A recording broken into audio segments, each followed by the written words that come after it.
yang diambil dari Kisah Para Rasul pasal 9 ayat 1 sampai dengan 21. Mohon didengar ya Bapak Ibu. Rasul Paulus sebelum ia bertobat namanya adalah Saulus. Dia adalah seorang Farisi yang sangat membenci orang Kristen. Saulus menganggap kekristenan itu adalah sebuah ancaman yang sangat besar. Sehingga Saulus akan menangkap, menyiksa, menganiaya, bahkan membunuh orang-orang yang percaya pada Tuhan.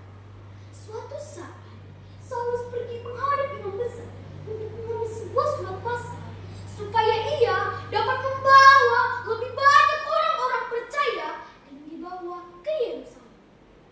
Dalam perjalanan Saulus ke Damsyik bersama-sama dengan teman-temannya, tiba-tiba ada sebuah cahaya yang sangat terang memancar dari langit, sehingga Saulus tersungkur ke tanah dan mendengar satu suara, "Saulus, Saulus, mengapa engkau menganiaya aku?" Kemudian Saulus menjawab, "Siapakah engkau ini Tuhan?" Lalu Tuhan berfirman, "Akulah Yesus yang engkau aniaya itu. Bangun dan pergilah ke dalam kota. Di sana akan dikatakan kepadamu apa yang harus kau perbuat."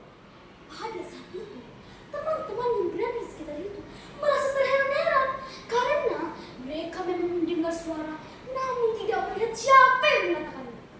Kemudian Saulus dibantu temannya untuk berdiri.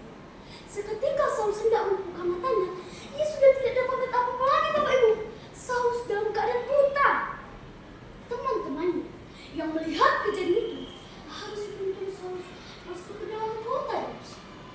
Keadaan Saulus selama 3 hari lamanya ia tidak dapat melihat, dan 3 hari lamanya Saulus tidak makan maupun minum. Di Damsyik ada seorang hamba Tuhan yaitu Ananias. Tuhan memakai Ananias untuk memberikan kembali penglihatan Saulus.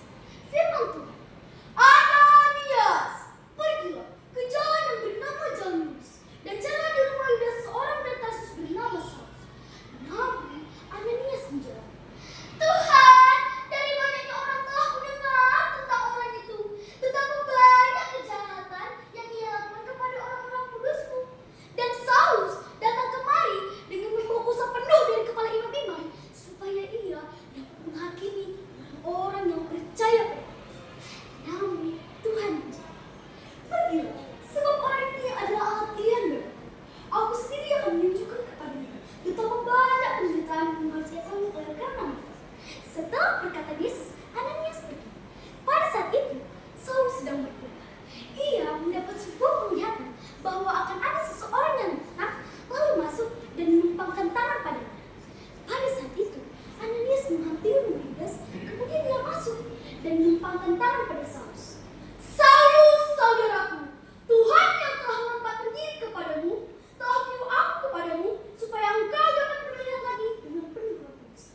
Dari perkataan Ananias, sebuah keajaiban datang pada Saulus. Saulus yang tadinya buta, kini dia dapat melihat dengan penuh Roh Kudus. Dari situ, ia dibaptis dan tinggal beberapa hari bersama-sama dengan murid-murid Damsyik. Setelah itu, pulihlah kekuatan Saulus. Setelah itu, ia mulai melayani orang-orang Yahudi. Dengan perubahan Saulus, orang-orang di Damsyik membenci Saulus. Namun, Saulus tidak goyah. Ia tetap melayani, bahkan mengatakan bahwa Yesus adalah anak Allah yang sesungguhnya.